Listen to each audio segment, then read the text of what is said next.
Shalom Chavrim, I'm Stephen Ben-Nun. You're watching Israeli News Live. The latest the missile test that North Korea has conducted, according to some experts, actually reached the waters of Japan in their economic zone there. There has been some debate as to whether or not the missiles that were being tested by North Korea actually did travel that distance. Some are saying 450 kilometers, others are saying 400 kilometers, which still would fall shy of Japan's territorial or economic waters, as you might call it there. But nonetheless, according to RT, U.S. and Japan to take specific action after North Korea missile hit Japanese economic zone. As an article that has come out there, it says Tokyo will take specific action and join forces with the U.S. to deter Pyongyang.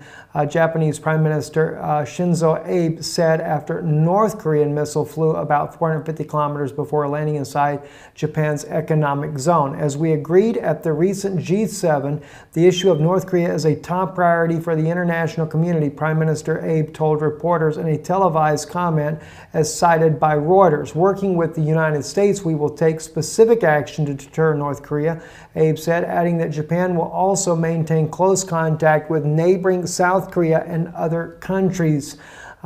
Very interesting to see how this is all going to play out. You know, one thing that I just kind of remind you guys of too that was also stated, this was stated by here on Face the Nation, CBS News there, that Mr. Mattis, Secretary Mattis stated here, war with North Korea would be catastrophic, stated Secretary of Defense Mattis there.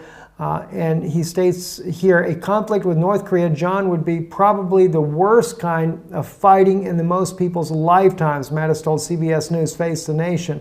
Host John Dickerson in his first official interview as a defense secretary. The North Korean regime has hundreds of artillery cannons and rocket launchers within range of one of the most densely populated cities on earth, Seoul, the capital of South Korea, Mattis said. So you can certainly see where this would definitely not be a good war whatsoever, and I'm sure every attempt is being made by the different leaders to try to avoid that. But at the same time, President Trump continues to make it known that the U.S. is not going to play around, as well as the President Abe of Japan.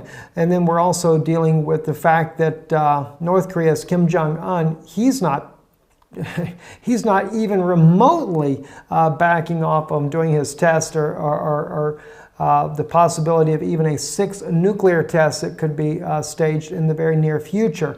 And at this rate here, he's averaging a test flight on his rockets about one every 9 days. So he doesn't seem to be worried at all about the United States. And of course, Russia once again has warned that the United States to be very cautious about doing any kind of conflict in that area.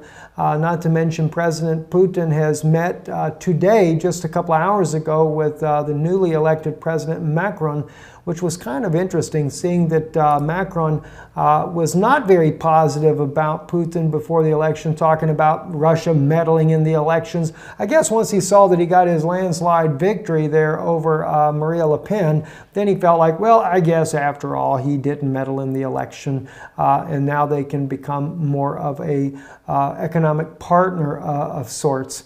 After all, it was France that had built the two aircraft carriers for Russia that ended up going to Egypt, after all, with the pressure of the United States under that of President Barack Obama, and the pressure that was placed on France then not to deliver these ships to Russia.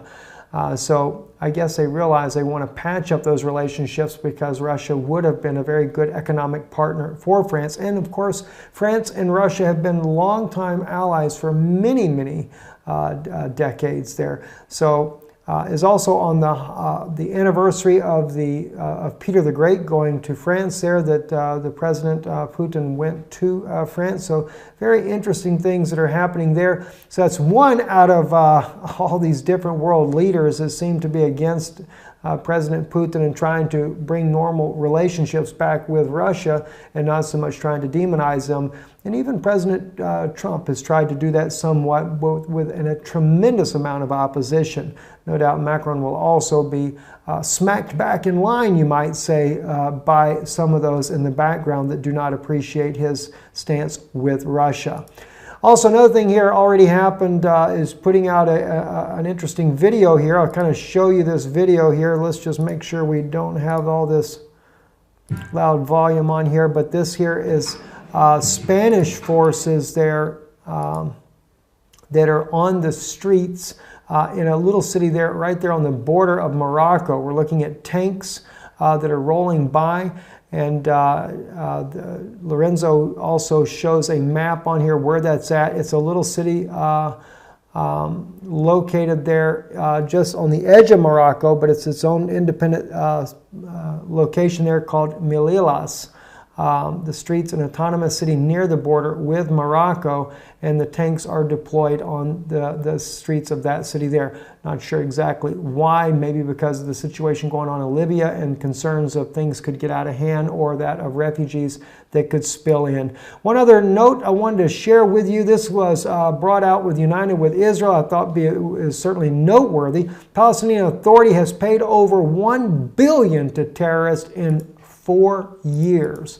I mean, this is just absolutely appalling. How much more money do you think the United States would like to spend? And unfortunately, President Trump did authorize even a greater amount of money for the PLO this year after President Barack Obama awarded them so much money. President Trump awarded even more money.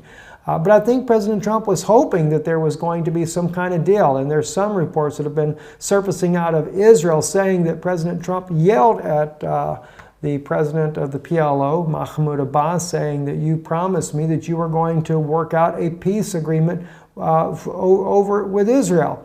But seemingly backpedaling already. But anyway, the PA uses 7% of its budget and an equivalent to 20% of its annual foreign aid to encourage terrorism. Palestinian Authority PA issued payments to terrorists and their families totaling more than $1 billion over a 4-year period, according to the recent study by the Jerusalem Center for Public Affairs.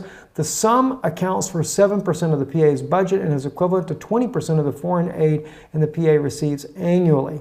20% of foreign aid going to support terrorism.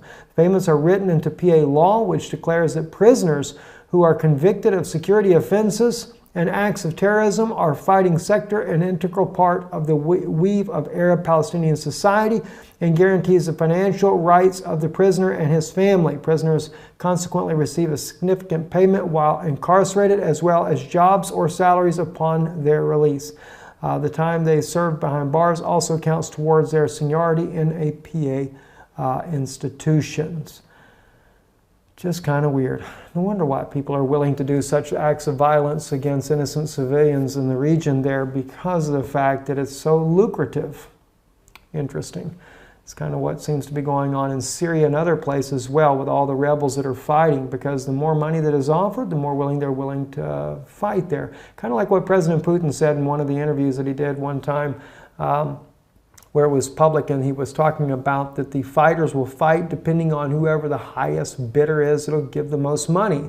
As we saw even in one article about Russia going to the southern borders there of in Syria, of the cities of Dada and Al Suwaid, trying to also recruit militias there, offering them $200 a month. Well, the U.S. has done very similar things as well in bringing together a free Syrian army, paying them their wages, which of course is no doubt paid for by U.S. taxpayers. I'm Stephen Ben-Nun. You're watching Israeli News Live. Don't forget, check us out on DirecTV. Most places that I'm aware of is channel 367. I did get word back from some of you that do watch Israeli News Live on the World Harvest Network in the United States there, Saturday nights, 10 p.m. Eastern, saying that it was on a channel called Channel 17 on DirecTV. So definitely check your listings there to see where that's at. We will try to update you as well as we get a better understanding about where all the broadcast goes. Anyway, I'm Stephen Ben-Nun. Thank you and God bless you. Thank you for supporting the work we do here as well. Your support is greatly appreciated, and it's what keeps us on the air around the world, bringing the latest news that we possibly can to you. I'm Stephen Ben-Nun with Israeli News Live. Shalom.